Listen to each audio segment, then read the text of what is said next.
Good evening friends, let's tax के YouTube channel में आपका स्वागत है। इनकम टैक्स और जीएसटी के अपडेट्स के लिए लेट्स टैक्स के यूट्यूब चैनल को सब्सक्राइब करें और साथ ही साथ नोटिफिकेशन बेल प्रेस कर दें ताकि ये सारे अपडेट्स आप तक पहले पहुंच जाए। आज हम बात करेंगे एक बहुत इंपॉर्टेंट सेक्शन की, टीडीएस ऑन प्रॉपर्टी परचेस और सेल। यानी कि अगर आप कोई प्रॉपर्टी परचेस करते हैं तो उस पर टीडीएस का क्या इंपैक्ट आएगा, टीडीएस का इंपैक्ट उसके साथ में कितने रेट से कटेगा और बजट 2022 में क्या चेंजेस आया है इस सेक्शन में। So let's start the topic. TDS on property purchase और सेल की अगर बात करें तो सेक्शन 194 आईए इसको गवर्न करता है, जिसमें बताया जाता है कि अगर आप कोई लैंड, बिल्डिंग या बिल्डिंग का कोई पार्ट खरीद रहे हो other than agriculture land in rural areas, और वो बिल्डिंग आप खरीद रहे हो या वो प्रॉपर्टी आप खरीद रहे हो एक रेसिडेंट से, और उस प्रॉपर्टी की कीमत 50 लाख या 50 लाख से ज्यादा है, तो पेमेंट करने से पहले या पेमेंट करते वक्त आपको 1% की टीडीएस डिडक्ट करनी पड़ेगी अपने सेलर के पास से। यह अभी तक का लॉ में बताया गया था हमें। यानी कि सपोज कीजिए आपने एक फ्लैट की डील की है जिसकी वैल्यूएशन आई है 55 लाख रुपए, तो सेलर को पेमेंट करने से पहले या पेमेंट करते वक्त 1% टीडीएस यानी कि 55,000 रुपए काट के आपको बाकी 44,45,000 रुपए सेलर के खाते में जमा करने हैं। यह अभी तक की एग्जिस्टिंग लॉ थी। तो इस सेक्शन को गवर्न करता है सेक्शन 194 आईए। सेक्शन 194 आईए में बोला गया है कि प्रॉपर्टी आप रेसिडेंट से खरीद रहे हो, यह एग्रीकल्चर लैंड रूरल एरिया में नहीं होना चाहिए, और इस प्रॉपर्टी की कीमत 50 लाख या उससे ज्यादा हो तो आपको पेमेंट करते समय 1% का टीडीएस डिडक्ट करना होगा।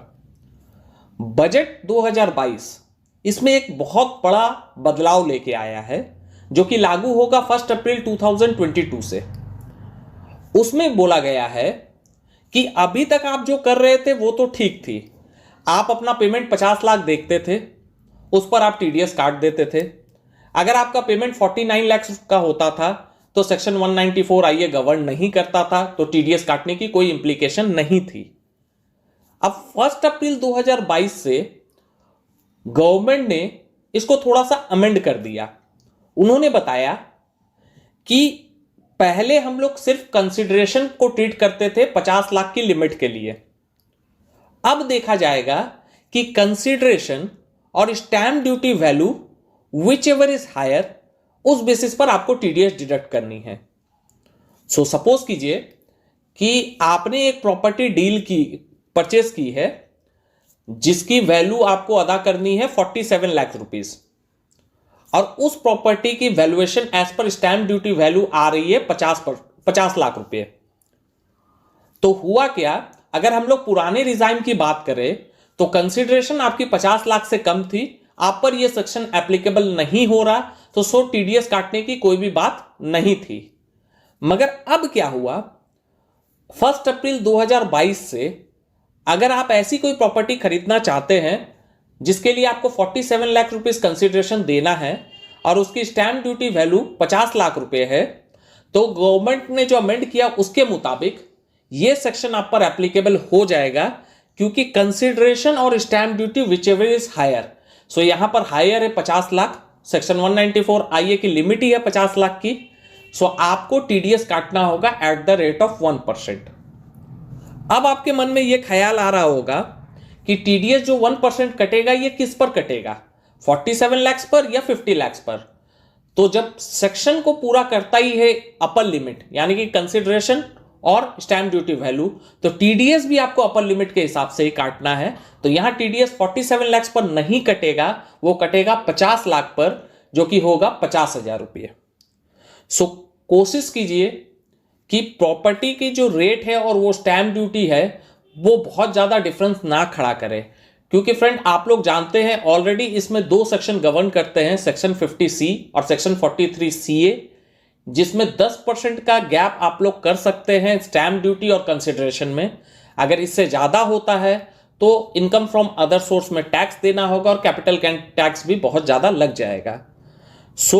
मेरा ये मानना है कि अगर आप लोग भी प्रॉपर्टी परचेज करना चाह रहे हैं 1 अप्रैल से, या कोई लैंड परचेज करना चाह रहे हैं, तो स्टैंप ड्यूटी वैल्यू अगर 50 लाख की है और कंसिडरेशन 49, 48, 47 कुछ भी हो, तो ये सेक्शन आप पर गवर्न हो जाएगा। तो पेमेंट करने से पहले याद रखें, आपको सेक्शन 194 IA में 1% TDS डिडक्ट करना होगा। ये कई बार ऐसा होता है कि प्रॉपर्टी हम लोग जब खरीदते हैं तो वहां सामने वाला जो सेलर होता है वो जॉइंट ओनर होते हैं।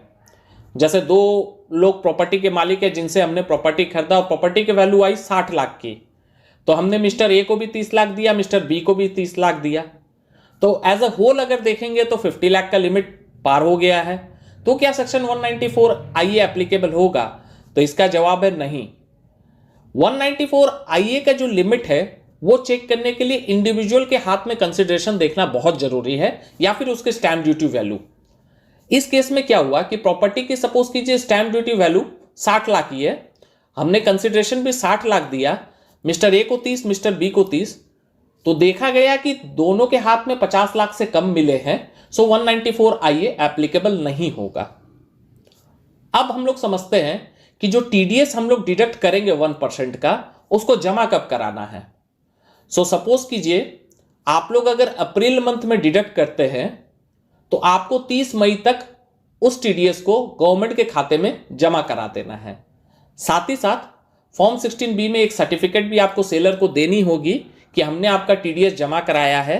वो आप देंगे 15 दिन from the due date of filing of TDS return से। होप 194 IA आपको समझाने में हम समर्थ रहे। यह वीडियो और जानकारी आपको पसंद आई होगी। चैनल को सब्सक्राइब करें, वीडियो को ज़्यादा से ज़्यादा शेयर करें। Thank you for watching.